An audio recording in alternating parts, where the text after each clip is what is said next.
Hubo un tiempo en el que protestar por tus derechos laborales podía costarte el empleo. Sin embargo, para los trabajadores había mucho que ganar y poco que perder.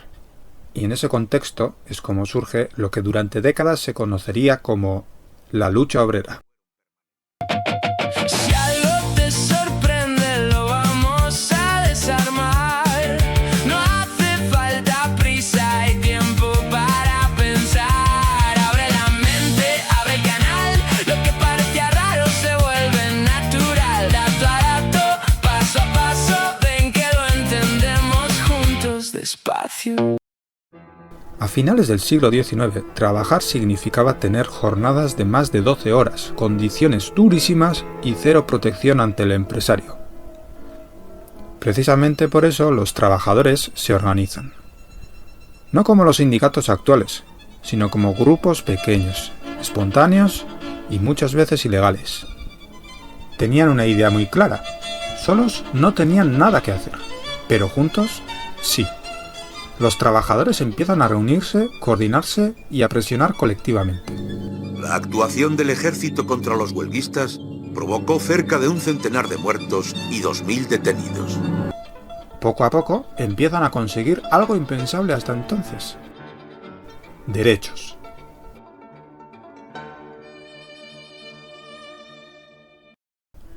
En España, este proceso comienza con la industrialización. Ciudades como Barcelona o Bilbao y zonas mineras como Asturias concentran a miles de trabajadores. Y donde hay concentración hay organización. El primer sindicato documentado fue la Asociación de Tejedores de Barcelona, fundada en 1840. Con el tiempo esos grupos se estructuran y aparecen grandes sindicatos como la Unión General de Trabajadores o la Confederación Nacional del Trabajo. Los trabajadores saben perfectamente que los ladrones no se levantan a las 6 de la mañana. Los verdaderos ladrones, aquellos que se nutren del robo de nuestro trabajo, son esos hijos de burgueses. El movimiento obrero empieza a tener fuerza real, pero todo cambia tras la Guerra Civil. Con la dictadura, los sindicatos son prohibidos y sustituidos por un modelo controlado por el Estado. Durante años, el sindicalismo sobrevive en la clandestinidad. No será hasta la transición, tras la muerte de Franco, cuando recuperen la legalidad. Desde entonces, sindicatos como Comisiones Obreras y UGT se consolidan como actores clave dentro del sistema.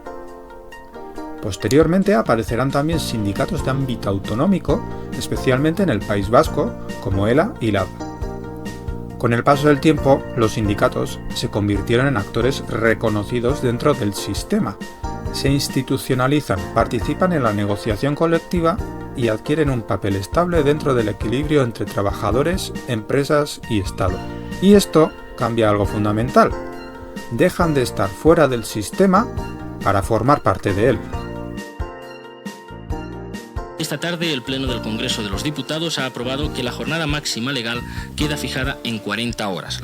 Su papel queda más definido: representar a los trabajadores, defender sus derechos y negociar las condiciones laborales. Todo eso tenía sentido antaño, en un mundo que, en gran medida, ya no existe.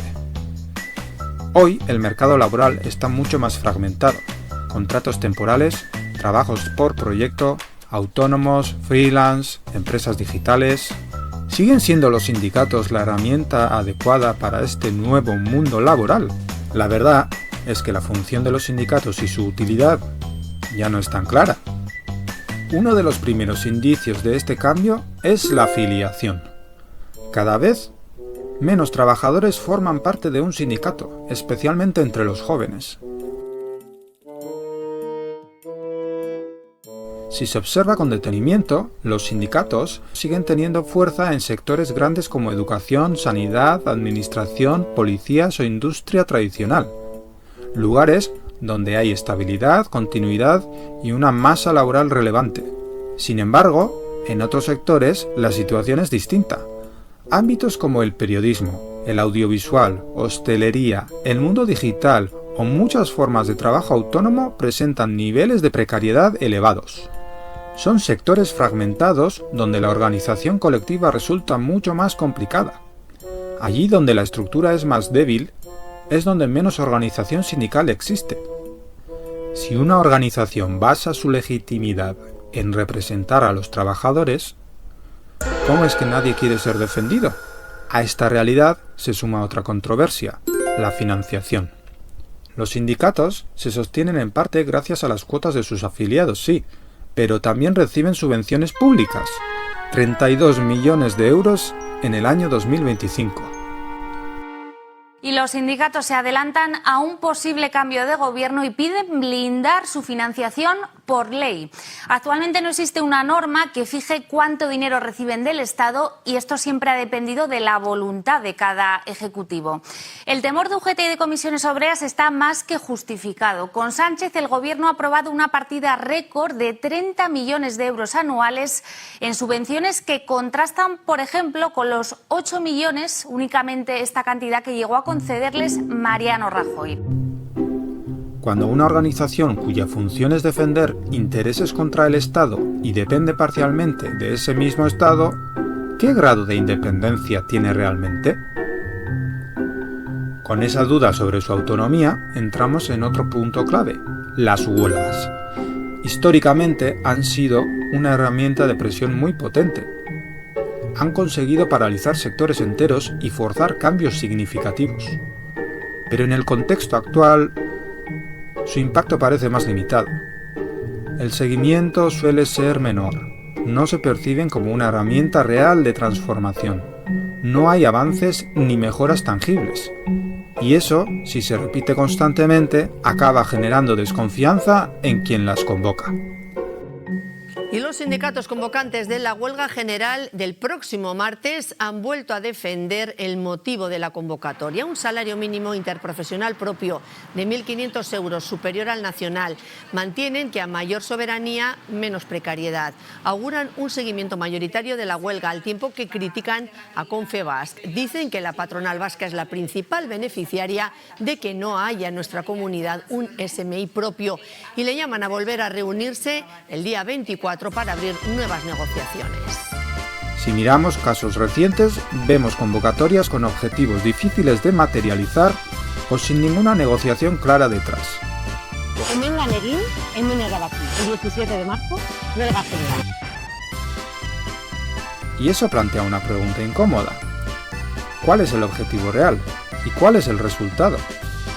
Una huelga que no paraliza, que no presiona y que no consigue resultados pierde gran parte de su sentido. El 17 de marzo será también un día de huelga en contra de la guerra y a favor de la justicia social. Vamos a dedicar desde las organizaciones sindicales esfuerzos, trabajo, para que la ciudadanía española continúe manifestando de manera tan ampliamente mayoritaria como lo está haciendo su rechazo a la guerra, su rechazo a la invasión. No es una cuestión de política, es una cuestión de humanidad, de lo que somos capaces de permitir o lo que somos capaces de impedir con nuestras actuaciones. Por eso el día 15 alza la voz en tu puesto de trabajo. UGT con el pueblo palestino. Algo similar ocurre con las negociaciones. En la realidad laboral actual, las empresas necesitan reducir costes y aumentar la productividad. Y hay una cantidad absurda de trabajadores dispuesta a aceptar esos trabajos, porque no hay muchas alternativas. En medio de este escenario, la labor de negociación de los sindicatos, para una parte de la población, parecen lejanas, abstractas o poco efectivas. En el caso del SMI en Euskadi, por ejemplo, se plantea una limitación clara. La competencia no depende directamente de la patronal vasca, sino del marco estatal. Hay un pulso en estos momentos entre Confebask y los sindicatos el AILAB por el salario mínimo interprofesional. El Tribunal Superior de Justicia del País Vasco ha desestimado hace unos días el recurso que ambos presentaron para forzar de alguna manera a Confebask a la negociación del SMI. La brecha en todo caso continúa, se mantiene la convocatoria de una huelga general para el próximo 17 de marzo. Bueno, la sentencia ha dado la razón a Confebask como considerábamos que podía ocurrir, porque realmente nosotros lo que estamos diciendo es que no estamos legitimados para negociar, y así nos lo ha dicho. El salario mínimo interprofesional solamente lo puede marcar ahora mismo el Gobierno de España. Y aquí surge otra duda. Si el margen de actuación es limitado, hasta qué punto las expectativas que se generan son realistas. A esto se le añade la relación con la política. Los sindicatos han estado tradicionalmente vinculados a determinadas corrientes ideológicas, algo que forma parte de su propia historia.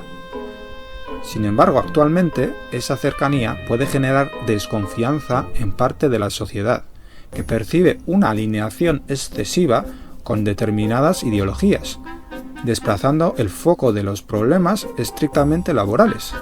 Lo que genera otra pregunta: ¿a quién representan realmente?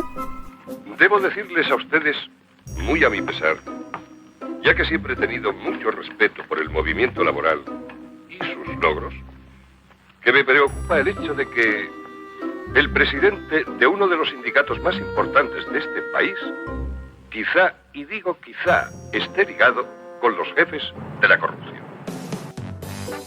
Si observamos todo esto, no estamos ante un problema aislado. El mercado laboral ha cambiado profundamente en las últimas décadas, pero las estructuras de representación no han evolucionado al mismo ritmo. Incluso con las reformas laborales recientes, que introdujeron cambios importantes, muchos trabajadores siguen sintiendo que el impacto es limitado. Las estructuras sindicales no se han adaptado lo suficiente, y esto da lugar a una contradicción. Nunca ha habido tantos trabajadores formados ni tanta protección laboral. Pero, paradójicamente, la sensación de inseguridad y falta de control sobre el futuro laboral sigue siendo más alta que nunca.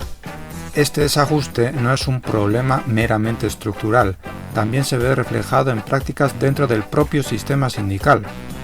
Uno de los ejemplos más comentados es la figura del liberado sindical.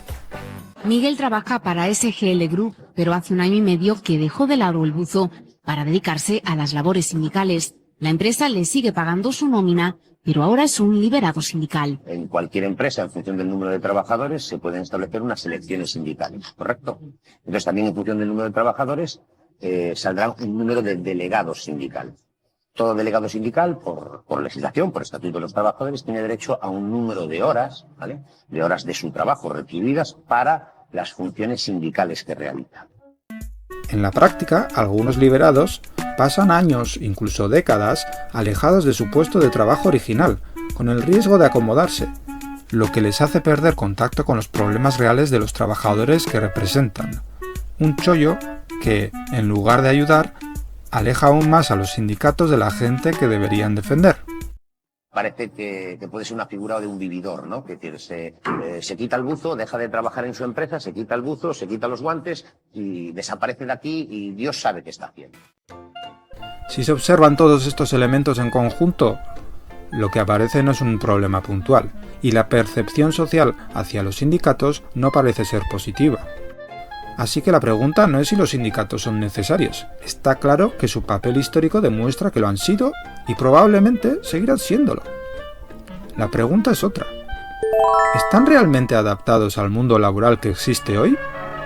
¿O siguen anclados en un modelo que ya ha desaparecido? Quizás estamos intentando resolver problemas nuevos con herramientas creadas hace más de un siglo, en un contexto completamente diferente. Y ahí surge la duda, ¿siguen siendo válidas esas herramientas hoy en día? La respuesta puede ser más compleja de lo que parece. Pero bueno, estaría bien saber cuál es tu opinión. Muchas gracias y nos vemos en el siguiente episodio de Miopía Social.